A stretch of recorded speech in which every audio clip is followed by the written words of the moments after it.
Sebuah kota yang hanya seluas 365 km persegi, tak lebih besar dari luas Jakarta, namun dihuni lebih dari 2 juta jiwa. Sebuah kota yang dikelilingi tembok, blokade laut, dan pengawasan udara, di mana suara burung pagi telah lama digantikan oleh dentuman roket dan sirene serangan udara. Itulah Gaza. Selama bertahun-tahun, wilayah ini menjadi salah satu tempat terpadat sekaligus paling berbahaya di dunia. Tidak ada pelabuhan yang bebas digunakan, tidak ada bandara, bahkan listrik pun sering mati selama berjam-jam setiap hari. Kini di tengah penderitaan itu, kabar yang lebih mengerikan datang. Israel berencana mengambil alih penuh jalur Gaza. Langkah ini bukan sekedar operasi militer biasa, bukan sekedar bentrokan sesaat. Ini adalah rencana sistematis untuk menguasai kota, memindahkan seluruh penduduk sipil, dan membentuk pemerintahan yang mereka tentukan sendiri. Dan di tengah gelombang kecaman dunia, Indonesia angkat suara. Lewat Kementerian Luar Negeri, Indonesia mengecam keras, menyebutnya pelanggaran berat hukum internasional, pelanggaran piagam PBB, dan ancaman besar bagi perdamaian dunia. Tapi kita harus bertanya, apakah suara itu akan cukup untuk menghentikan rencana yang sudah disusun matang ini? Ataukah Gaza akan kembali menjadi nama yang hanya dikenang dalam berita duka?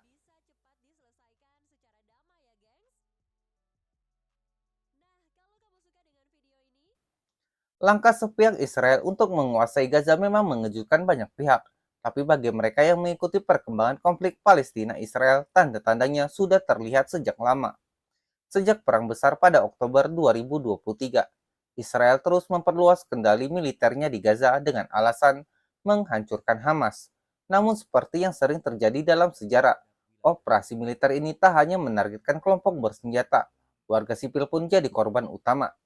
Menurut catatan PBB, lebih dari 35.000 warga Palestina tewas sejak perang dimulai, dan sekitar 70% dari mereka adalah perempuan dan anak-anak.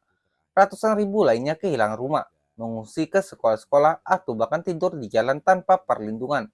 Rumah sakit kekurangan obat, dokter bekerja tanpa alat memadai, dan pasien harus dioperasi tanpa anestesi karena pasukan medis terputus akibat blokade. Di tengah situasi yang sudah sekarat ini, rencana pendudukan penuh Gaza ibarat memutus sisa napas terakhir warganya. Indonesia yang sejak zaman Presiden Soekarno konsisten mendukung kemerdekaan Palestina langsung bereaksi. Kementerian Luar Negeri menegaskan, okupasi Israel adalah ilegal. Mahkamah Internasional telah memutuskan bahwa Israel tidak memiliki kedaulatan atas wilayah Palestina. Artinya, apapun yang dilakukan Israel di sana, pembangunan, pengusiran, pendudukan, tidak sah di mata hukum internasional. Pernyataan ini bukan hanya diplomasi biasa. Bagi Indonesia, mendukung Palestina adalah amanat konstitusi. Karena dalam pembukaan UUD 1945 jelas tertulis, penjajahan di atas dunia harus dihapuskan karena tidak sesuai dengan pri kemanusiaan dan pri keadilan.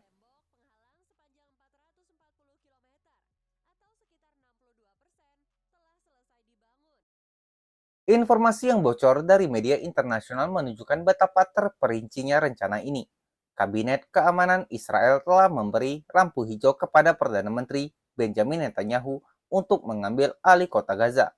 Rencana itu mencakup evakuasi total warga sipil Palestina ke kem-kem pusat pada 7 Oktober 2025, serangan darat dan pengumpulan total terhadap sisa kekuatan Hamas, pembentukan pemerintah sipil alternatif yang dikuasai Hamas atau Otoritas Palestina. Netanyahu menyebut ini demi keamanan Israel dan bahwa setelah operasi selesai, pemerintahan sementara akan diserahkan kepada pasukan Arab. Tapi ia tidak pernah menyebut negara Arab mana yang setuju atau detail bagaimana tata kelolanya. Bagi warga Gaza, ini bukan sekedar perpindahan lokasi. Ini adalah pengungsian massal paksa.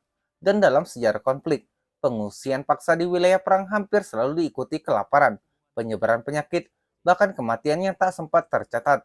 Yang lebih mengerikan, data dari Badan PBB untuk pengungsian Palestina menunjukkan bahwa lebih dari 80% warga Gaza sudah bergantung pada bantuan kemanusiaan untuk makan sehari-hari. Jika mereka dipindahkan ke kem-kem, akses itu bisa semakin sulit, bahkan mungkin terputus total.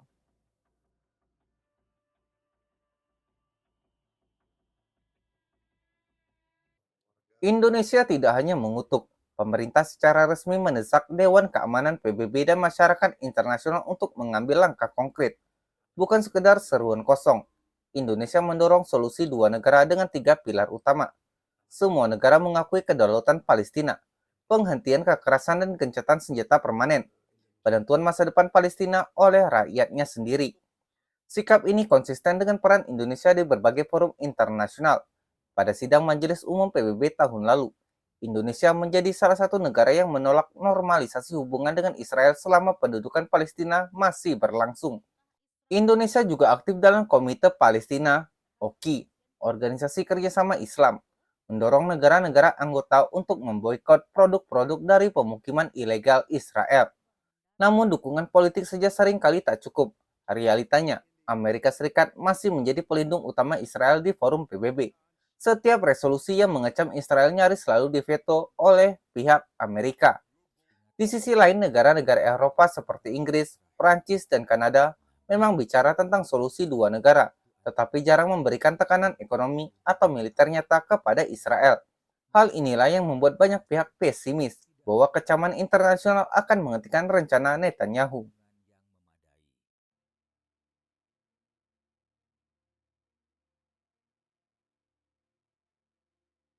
Pendudukan penuh Gaza tidak hanya akan menghancurkan kehidupan 2 juta orang di dalamnya, tapi juga menghancurkan stabilitas kawasan. Setiap kali Israel memperluas operasi militer, ketegangan dengan Lebanon, Suriah, dan Iran meningkat. Bahkan kelompok-kelompok bersenjata di Irak dan Yaman telah mengancam akan melakukan serangan balasan jika Gaza jatuh sepenuhnya. Bagi Indonesia, membiarkan ini terjadi berarti membiarkan hukum internasional runtuh. Karena jika dunia mengizinkan sebuah negara mengambil alih wilayah secara paksa tanpa konsekuensi, maka presiden ini akan menjadi mimpi buruk bagi negara-negara kecil di seluruh dunia. Dan di sisi kemanusiaan, membiarkan Gaza jatuh berarti menghapus harapan jutaan orang yang percaya bahwa mereka berhak hidup di tanah mereka sendiri.